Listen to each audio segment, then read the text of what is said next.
Listen up! A mean person once told me that I was never going to be accepted into the community I had just moved into because I'm from another place and I'm different. A few days later, I told my mother about this, and she said to me, "Everyone is different. We all need to accept the unacceptable." Since then, I decided to see the unacceptable as acceptable. What I mean by this is I am choosing to accept people just as they are, no matter how different they might seem. This is not always easy to do, but I do my best. I want to feel accepted, so I try not to judge other people by their differences, like their culture, gender, how they look, whether they're healthy, what they eat, where they come from, where they live, who their friends are, what they wear, the color of their hair, whether they have a cell phone or not, how much money they have, what language they speak, what car they drive, what music they listen to, what type of toilet paper they use, whether they use toilet paper, where they work, what underwear they have on, how they smell, who they want to date, what they want to be when they grow up, what their beliefs are, what movies they like, what they do for fun, whether they fit in or not, if they're very tall or very short or somewhere in between, if they have a chihuahua or not, how much bling they wear, what their favorite candy is, what and who they are. I challenge you listeners to accept the unacceptable. This is Annie on Empower Hour on KXCJLP 105.7 FM Cave Junction. Today's topic is accepting the unacceptable. Up next, we have Ladyline. You're tuned to KXCJLP 105.7 FM Cave Junction, listening to Ladyline, where you ask and we answer.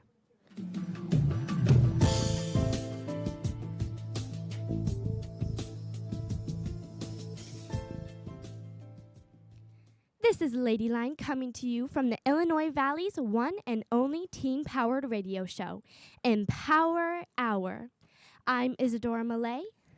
I'm Phoebe Hertler. And today's topic is accepting the unaccepted, or accepting things as they are, and accepting, no, scratch that, embracing, welcoming, encouraging diverse people. That's why today on Ladyline, we're going to talk about diversity and why it sucks so much here.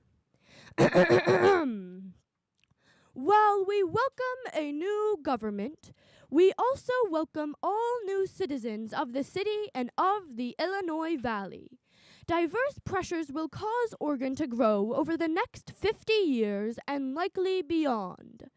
Cave Junction likewise will grow, and we have already seen an influx of newcomers from throughout the country and the world. We welcome this. We welcome all who come to work hard and make a way for themselves.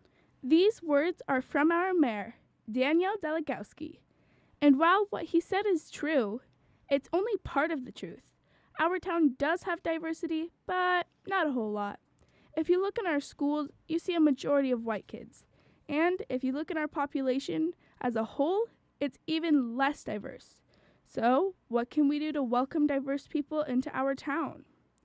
Today we're going to talk more about the huge dearth of diversity in our home, the Illinois Valley. Now, if you look in the past, diversity here has always been lacking, even though we had people come here and educate us on the problem. It just never seems to go away. And really, if you think about it, it's our fault. We don't accept the unaccepted, and it's showing. We are all stuck in our own ways, our own religions and beliefs. And when someone comes around who has a different idea or look, we freak out.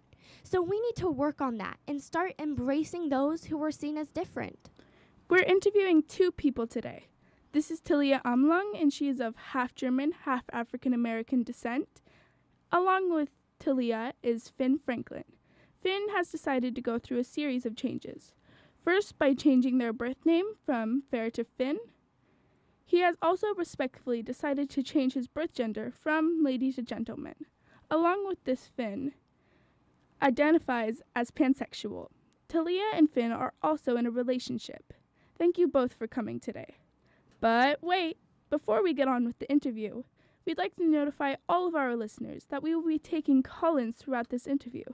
So, if you have anything you'd like to say about this topic, call in at 541-592-4112. Do you have a strong opinion you'd like to get out? Then call in at 541-592-4112. Now, let's get on with the interview. The first question we'd like to ask today, Talia, is what is it like being a person of color in a mostly white valley? It can be difficult.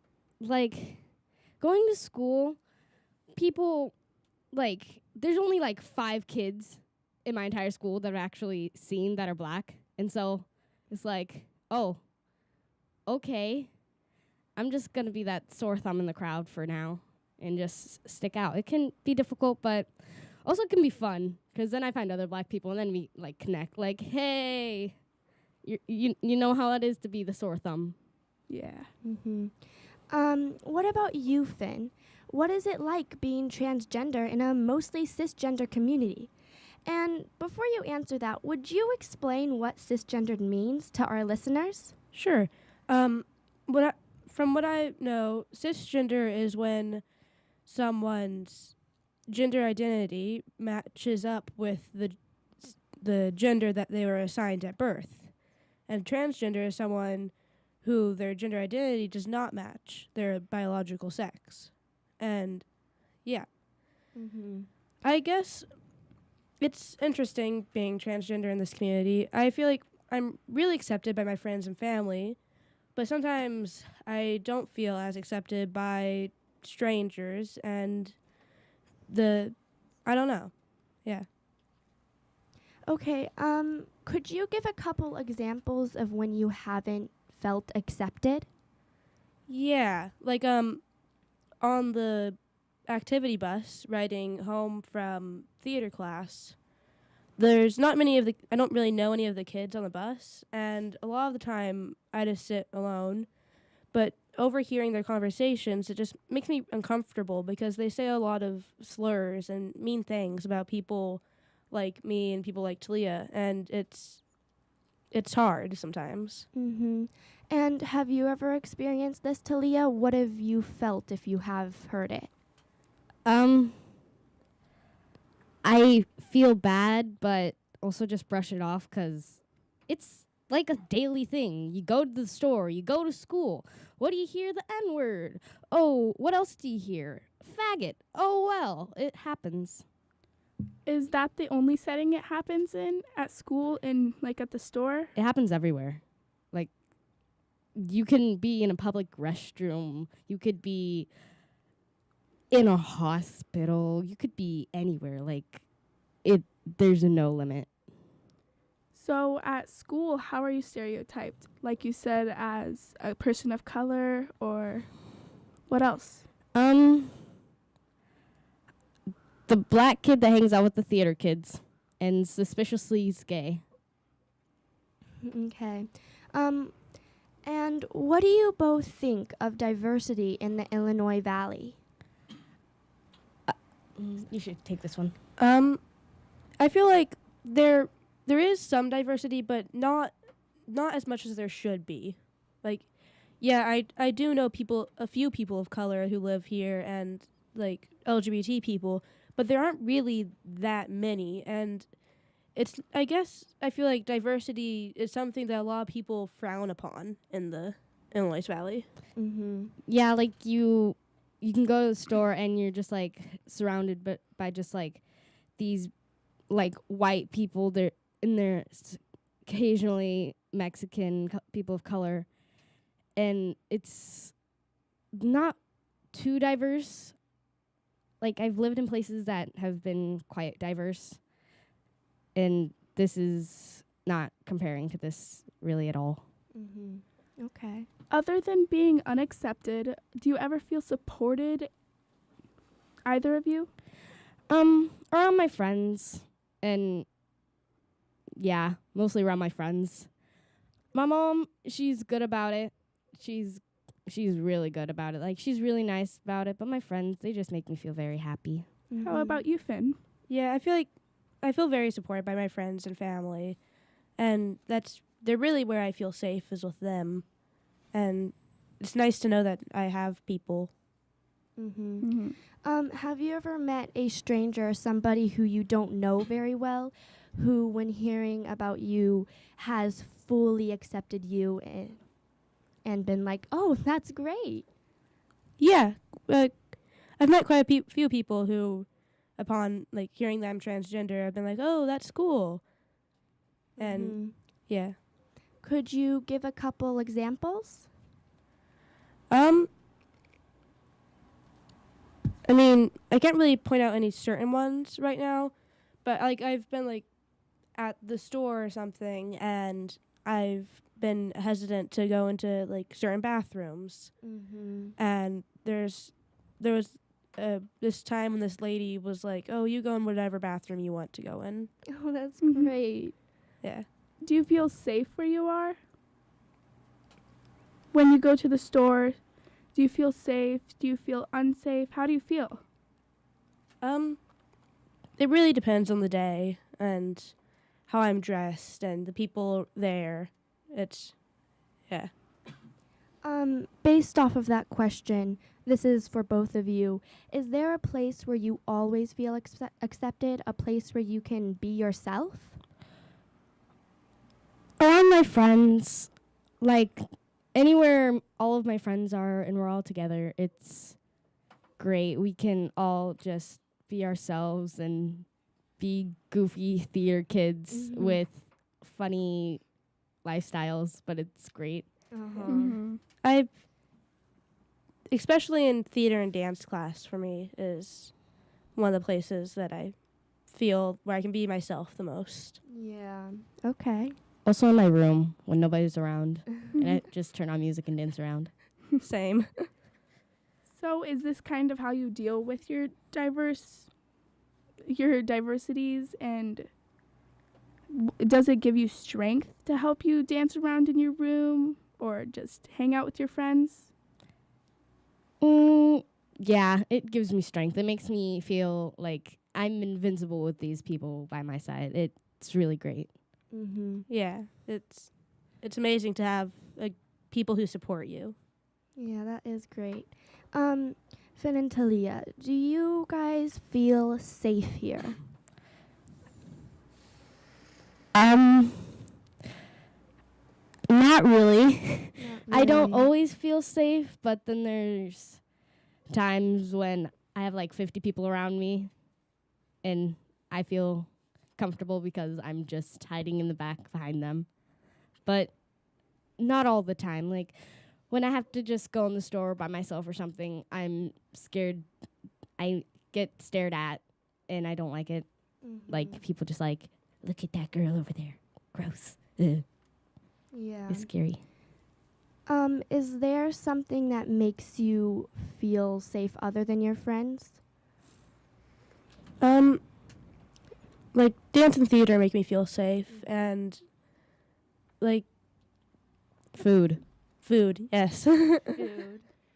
Yeah. Well, we'd like to take a short break to remind everybody out there that we will be doing call-ins throughout this interview. So grab your pens and paper and get ready to call in at 541-592-4112. Call in with any thoughts, opinions, or experiences about this subject at 541-592-4112. Now, let's go back to the interview. Okay. So, one question I'd like to ask you guys is, what is life at school like? How do you feel there? It's difficult. It's stressful because you're having all this pressure from your grades. And then there's always someone talking bad about you, no matter what day it is, where you are. There's always just that one person. And there's always rumors and just people talking bad about people of color, people that are bi or anything. It's not the best. And then the bullying that goes on at school for this stuff, they don't really do much about it at Lorna Burn. Lucky I don't have to go there next summer. Ha ha ha. But they don't do much about it. Like, I got called the N-word and so many other bad things at school. And I filed multiple things that we call incident reports, where we try and deal with the bullying and we talk to the bullies and stuff. I filed multiple and nobody did anything about it. But recently this year, a girl said that me, Michael, and our other friend had called them, like, a word. But, yeah, she filed one incident report and she, like, got us almost suspended. So I don't understand how that works, but it's not the best at all. Would you be willing to share with us some examples of what really hurts you? When I'm just, like, sitting on the bus or just at the park or something, and I hear, like, people talking terrible things about people of color, people that are gay, lesbian, anything other than their typical cis male, female stuff. And it's terrible because they can't accept people the way that everybody else that I've learned has. Okay. Here I have a caller's question, and they were asking, Talia and Finn, can you dispel the myths about biology dictating gender? Yeah, Can you tell me what that means? I haven't had coffee this morning. So, it's like if you're born a boy, do you think that that means that you are only a boy and that you can never be a girl? No, No. definitely Gender not. is your own choice, and it's not even really a choice. It's just who you are and who you live as. You can be whoever you want anytime, any day of the week. Nobody can stop you from being you. Mm-hmm. That's great. Yeah. Thank you, caller, for asking our question. It's very helpful. Unfortunately, this is the end of our interview, so we'd like to thank you for letting us interview you. Thank you. Yeah, thank you for having us. And I'll see you in next episodes. Ha. It's been a pleasure. We hope you enjoyed this topic. Lady Lion certainly gained knowledge out of this interview. And we hope that all of you out there did too. Unfortunately, we have to hand this off to the next segment of Empower Hour. Change for a change. Thanks for listening to Lady Lion. Oh no! I'm running out of change. I guess I'll just have to start making it myself. You're on KXCJLP 105.7 FM, Cave Junction, listening to Empower Hour, where roaring from the soul is our goal. I'm Isadora Malay, and unfortunately, guys, today I have some sad news. Folks, this here is the last episode of Change for a Change. Now, I know what you all must be thinking. What? Are you kidding me? You can't end this. We're just getting started. And you know, it's true. We actually aren't ending this. While we may be finishing Sarah's journey, we're also just beginning our own. You might be a little confused about what I just said, but unfortunately, I can't tell you right now. Don't worry though, you'll figure out what I mean next week. Now we're digressing from the topic at hand. So, as I was saying before, the super sad, super horrible, super duper depressing news.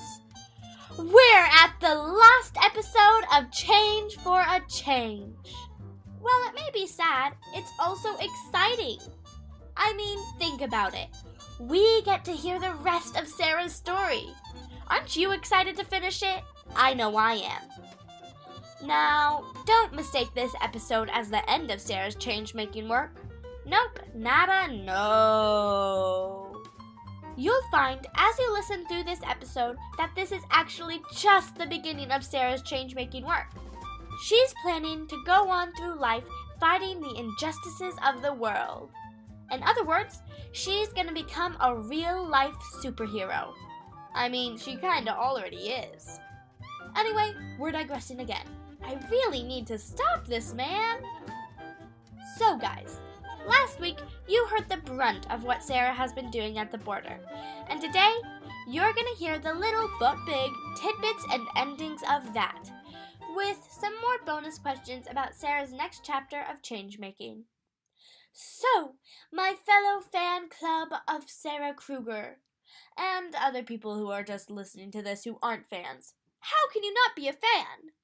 Welcome to the last episode of Change for a Change. Now, I don't know if you all remember this, but last week, Change for a Change ended with me reading an article from the New York Times about a Honduran man who killed himself in his holding cell after being separated from his family while trying to cross the border. So, that brought up a couple questions in me. First of all, what does the government think about the border? Do they try to hide everything about it and keep it from the public eye? Or do they not care who knows about what's going on and who doesn't? So, because of this, that was the next question I asked Sarah. Yeah, I just don't think it's talked about very much. There have definitely been a lot of books written on the border. Most recent one, a book that I just read, Storming the Wall by Todd Miller, was released recently, does a really good job talking about borders around the world, and linking different border crises to climate change, and how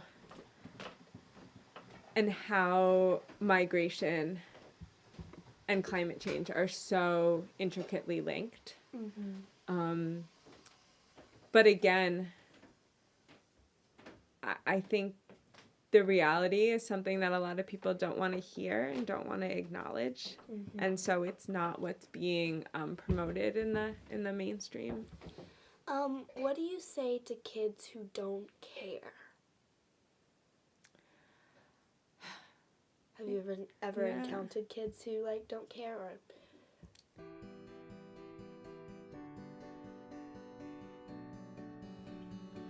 I think it's really hard to teach people to care about certain things. I think in this particular issue, anyone can be a migrant. We're all, climate change and injustice can really affect anyone.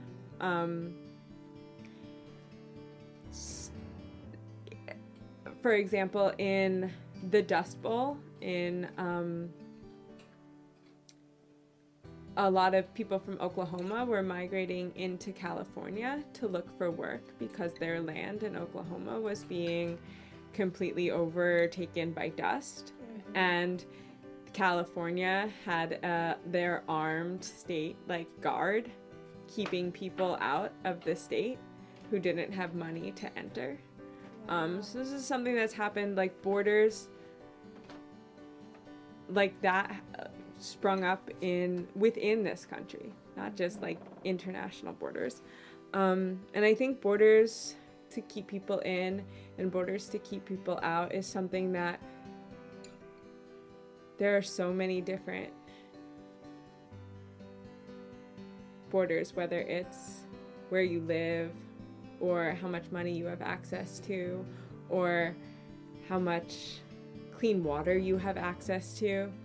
And so there is situations where people that have and people that don't have certain necessary things are going to keep happening. And so I think it's important for people to care and to acknowledge that maybe it's not going to look exactly like this situation, but there's situations that we're all going to face in our lives where we need something, where we need access to something that we don't have. Then I wondered, with all the work that Sarah's been doing to help immigrants cross the border as safely as possible, what does she herself think about borders and what they do?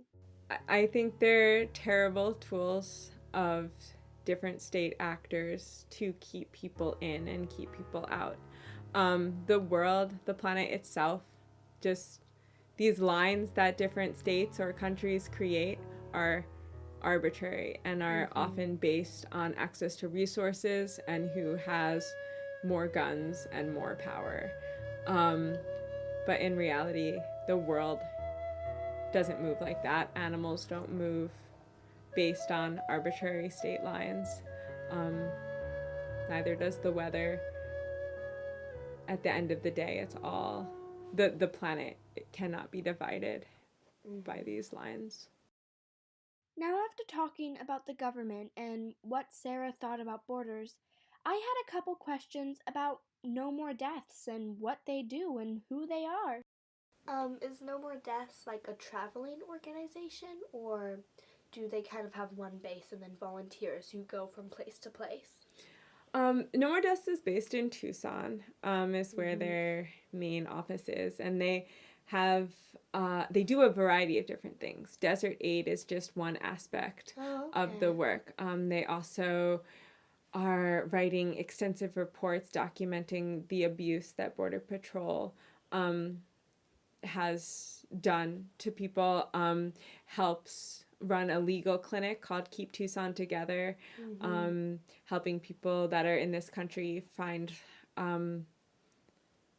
like legal avenues and like help them with different cases to stay in the United States. There's they help unite people with their belongings once deported. A common practice of what happens when a person is deported is oftentimes the United States will keep their belongings, all of their clothes and food and money, and send people back to their country of origin with a check that is only cashable in the United States. So all people's money is basically stolen from them, and they don't have enough money to return home. So No More Deaths helps work with helping people have a sort of impromptu check cashing service, and also help unite people with their belongings. So there's many different aspects of the work. Wow. No More Deaths is incredible. I mean, what organization can do what they do? It's really, if you think about it, mind-blowing. It's simple, yet beautiful. And to do it so well for such a long time really amazes me. But alas, as much as I want to show you guys more about what I learned about No More Deaths, we're running out of time. And I really want to share with you guys what Sarah is going to be doing next with her life, and how this experience has changed her. How has this whole experience changed you?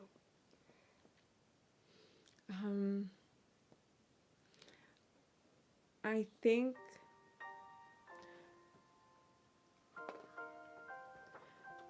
talking to people and learning about people's lives and their needs and their dreams and goals, especially in situations where those dreams and needs are so challenging. It's such a journey people are on to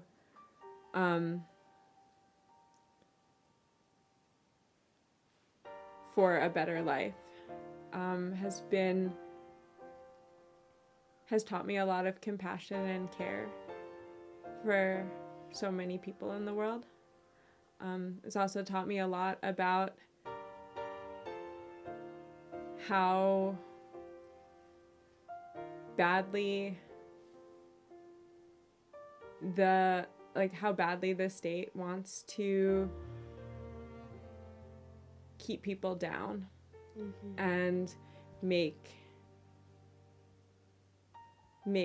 the border a traumatic place for people to go through.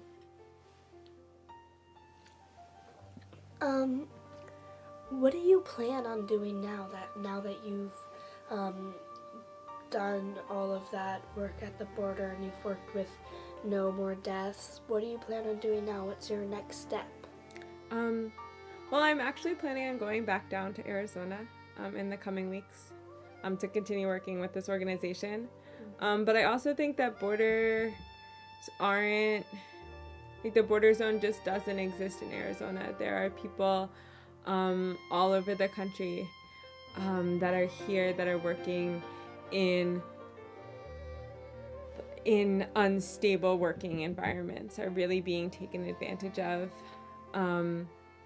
because they don't have documentation. And so the stories of people's lives don't end once they reach the United States. There's wherever there's the border zone, and the injustice kind of reaches everywhere. How do you plan on continuing to work with No Deaths here? Like, do you just want to continue doing what you're doing right now, or do you want to go and learn something and then come back? Or my hope is to continue to work on my Spanish so I can communicate with people better and in more high stress situations. Right now, my language skills are such where when things get stressful, I not the most articulate. I think that's the case for me even in English.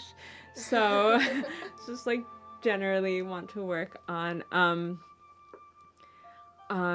learning Spanish and being able to be able to talk to more people and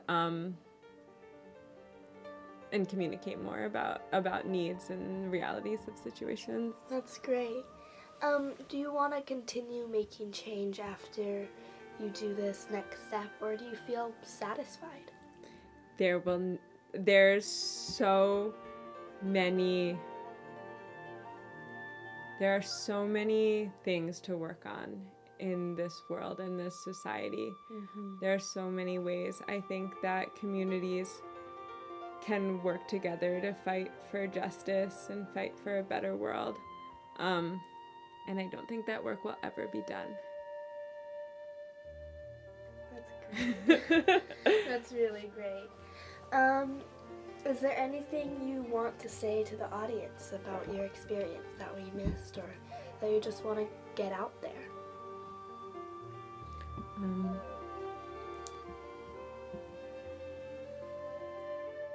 I think working with No More Deaths has been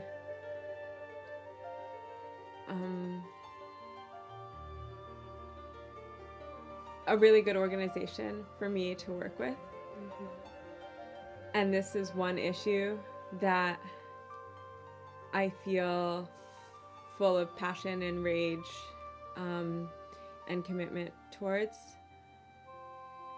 And there's so many different ways that people are working to create justice and healthy communities and safe homes and spaces for people, whether that's here in Cave Junction, whether that's really anywhere.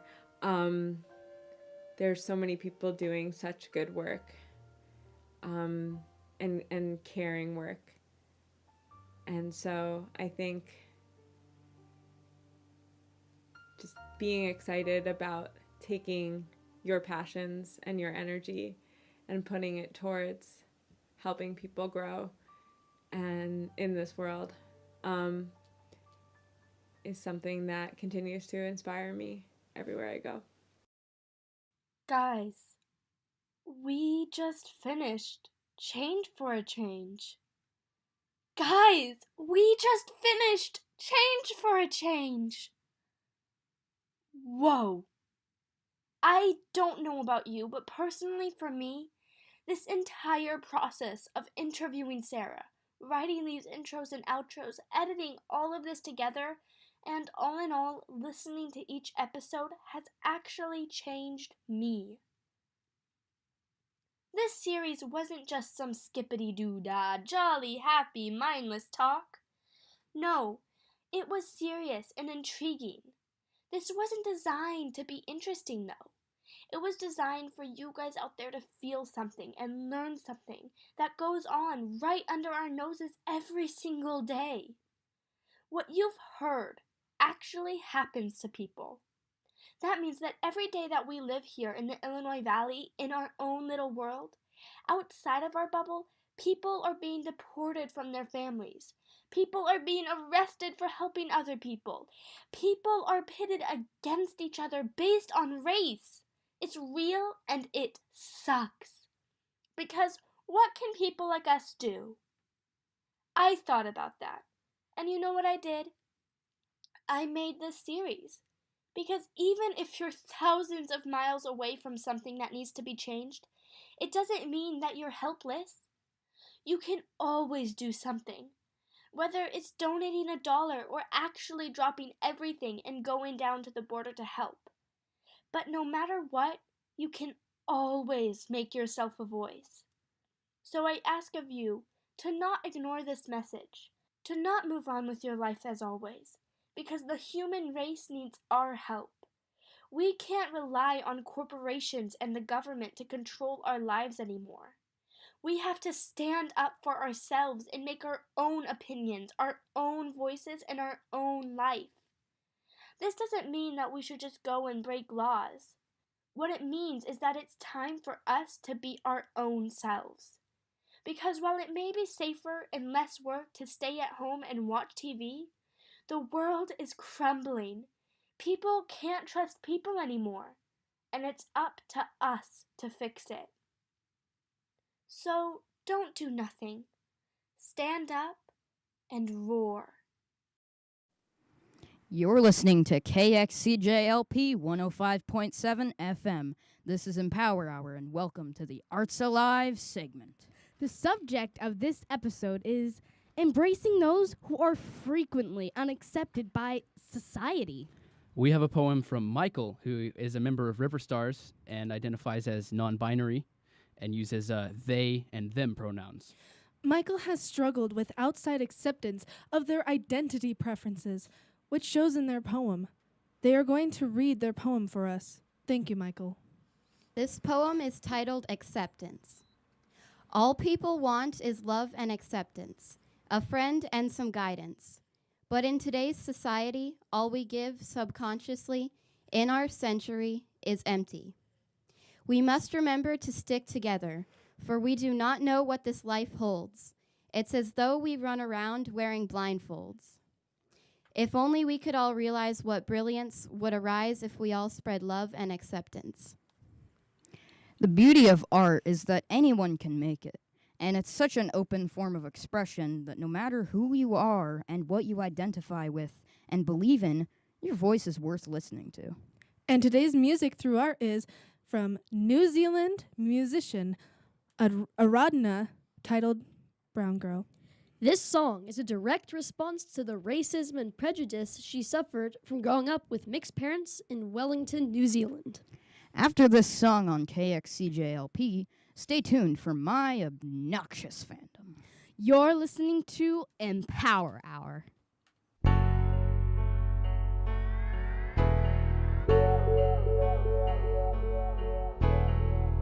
I'm more than the color of my skin. I'm a girl that likes to sing. All I know is what's within, not just a brown girl in the ring. Go to school and learn their ways, told how to think and what to say. While my mother says to pray, I pray for better days. God, please help them see they ain't no different from me. Not above, not beneath. Teach them equality. I'm not just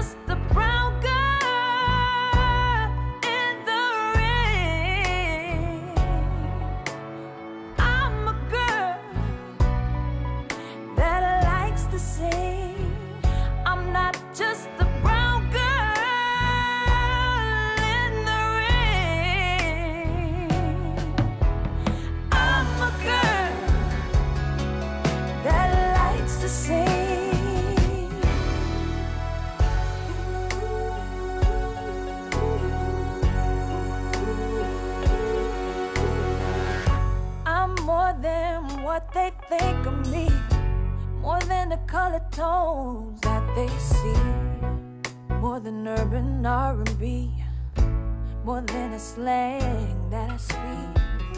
Close your eyes, don't say a word, don't speak about what you see nor heard. Let's pretend that it's okay, just the way the devil likes to play. Look in my eyes, look in my eyes, I can't lie, I can't lie. All these years, all my life, I'm just from the outside. I'm not just a brown girl in the ring. I'm a girl that likes to sing. I'm not just a brown girl in the ring. I'm a girl that likes to sing.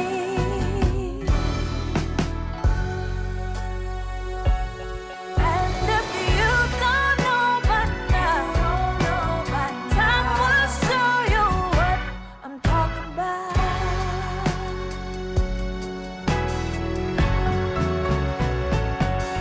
Said if you don't know by now, time will show you what I'm talking about. I'm talking about. I'm not just a brown girl in the ring. I'm a girl that likes to sing. I'm not just a brown girl in the ring. I'm a girl that likes to sing.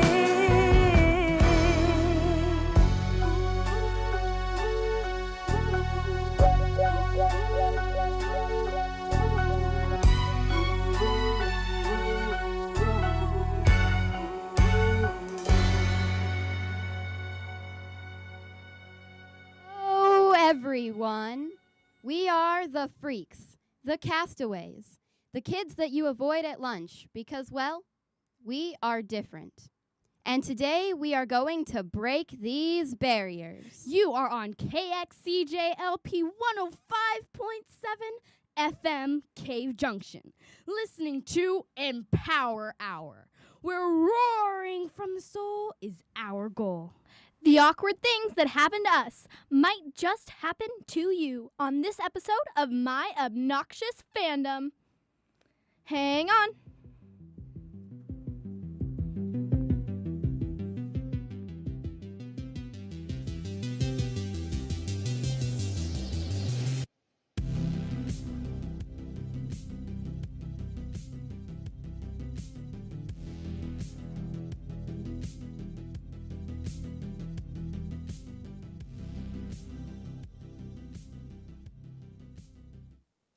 Today you will be embracing diversity. Oh, I know a song that is perfect for this topic. And now, hey, ladies and gentlemen. Sorry, I had to. Hey, gentle thems too. But anyway, please welcome Katy Perry. This was never the way I planned, not my intention. I got so brave, drink in hand, lost my discretion. It's not what I'm used to. Just wanna try you on. I'm curious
felt so right. Don't mean I'm in love tonight.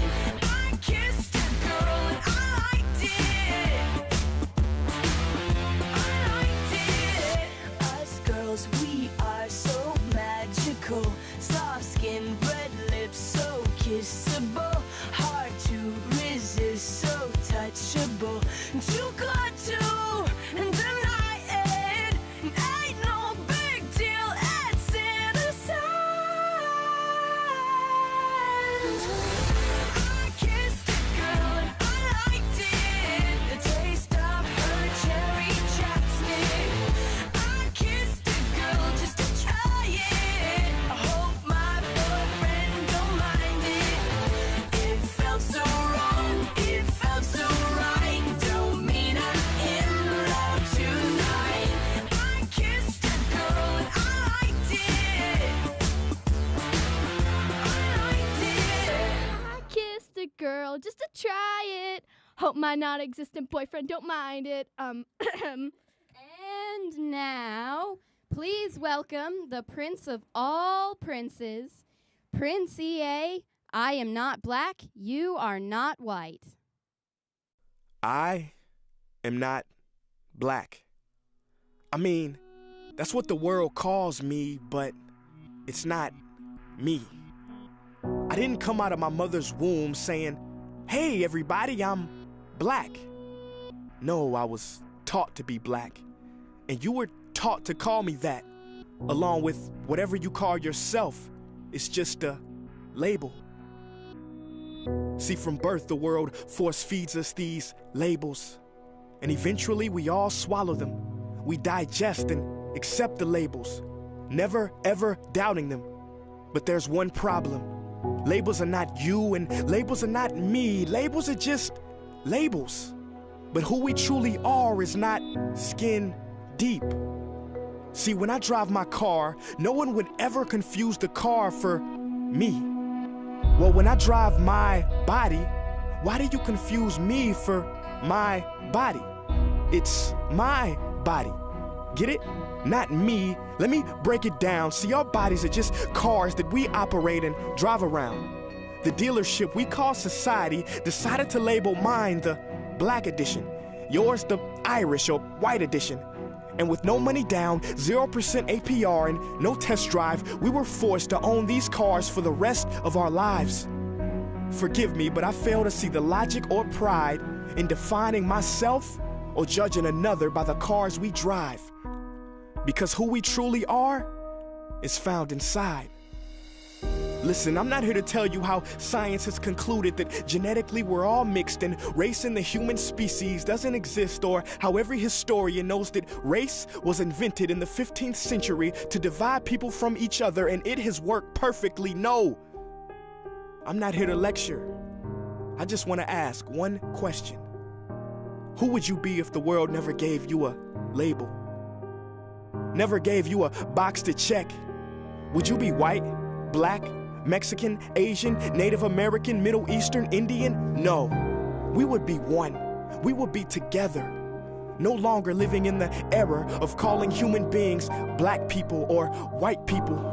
These labels that will forever blind us from seeing a person for who they are, but instead seeing them through the judgmental, prejudicial, artificial filters of who we think they are.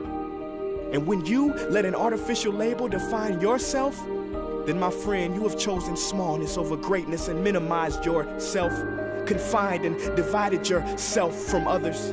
And it is an undeniable fact that where there is division, there will be conflict, and conflict starts wars. Therefore, every war has started over labels. It's always us versus them. So the answer to war, racism, sexism, and every other ism is so simple that every politician has missed it. It's the labels. We must rip them off. Isn't it funny how no baby is born racist, yet every baby cries when they hear the cries of another? No matter the gender, culture, or color, proving that deep down we were meant to connect and care for each other. That is our mission, and that is not my opinion. That is the truth in a world that has sold us fiction. Please listen, labels only distort our vision, which is why half of those watching this will dismiss it or feel resistance and conflicted. But just remember, So did the caterpillar.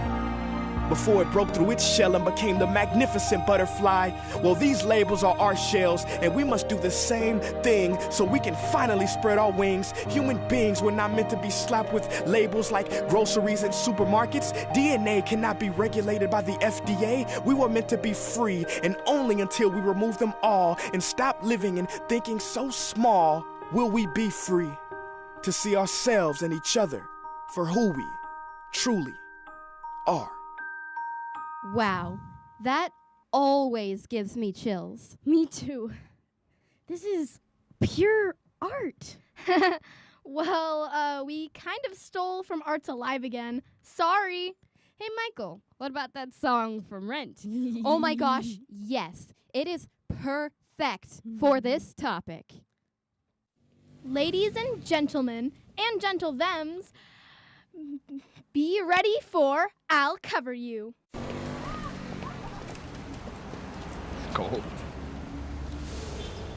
Come on.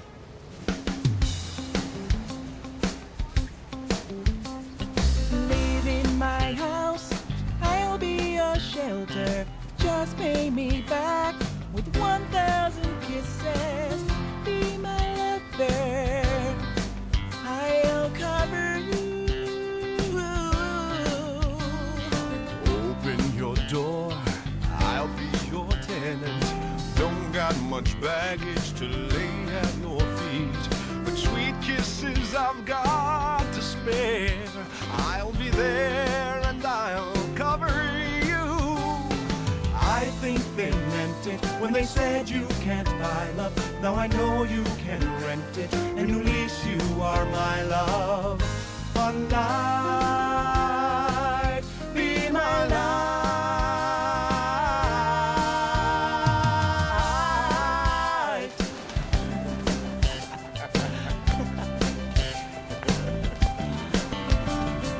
Just lift me on, I'll be your blanket. Wherever, whatever, I'll be your coat. You'll be my king, and I'll be your casa. No, you'll be my queen, and I'll be your moat. I think they meant it when they said you can't buy love. Now I know you can rent it, and at least you are my love. One life, all my life. I've longed to discover something as true as this is. So with 1,000 sweet kisses, I'll cover you. With 1,000 sweet kisses, I'll cover you. With 1,000 sweet kisses. When you're worn out and tired. With 1,000 sweet kisses. When your heart has expired. Oh,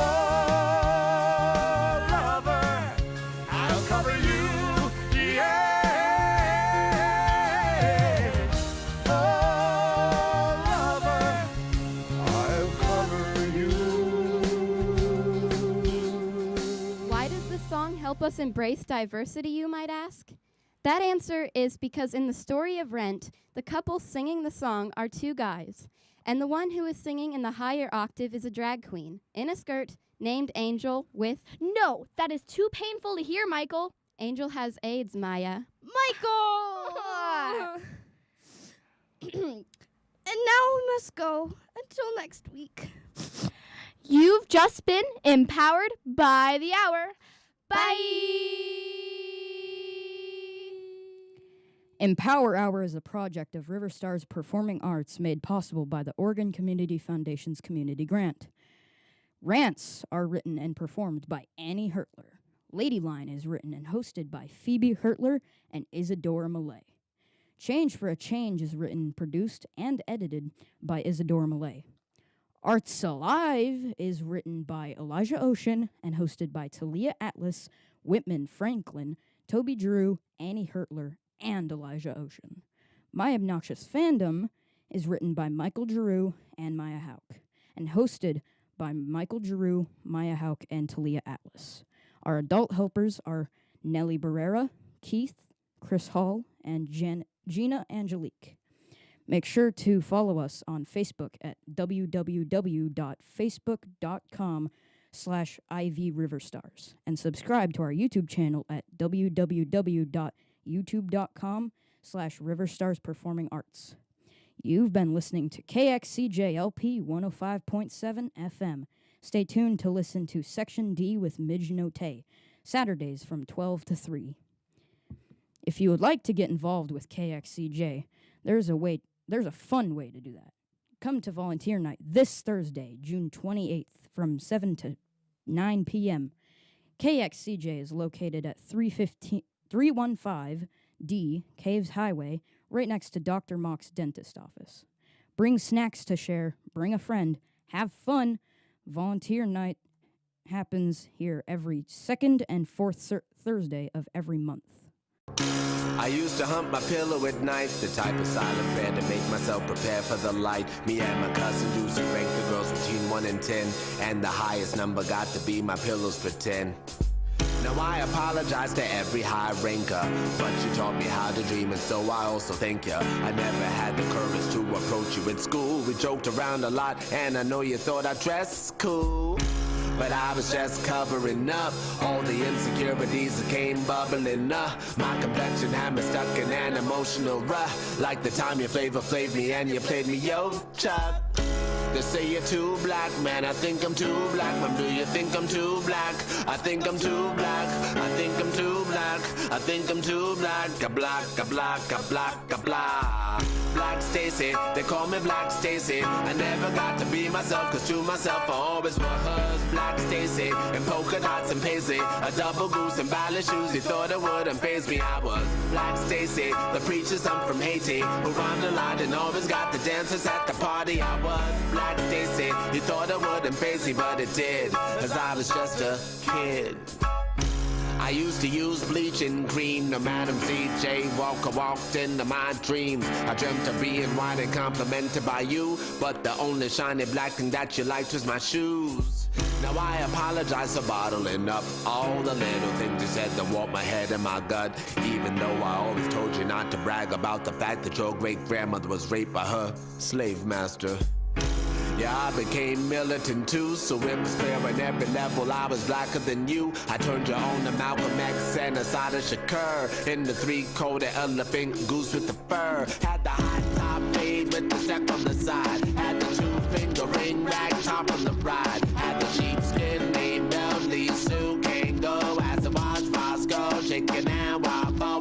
Black Stacy, they call me Black Stacy. I never got to be myself, cause to myself I always was Black Stacy, and polka dots and paisley, a double goose and ballet shoes. You thought it wouldn't faze me, I was Black Stacy, the preacher son from Haiti, who rhymed a lot and always got the dancers at the party. I was Black Stacy, you thought it wouldn't faze me, but it did, cause I was just a kid.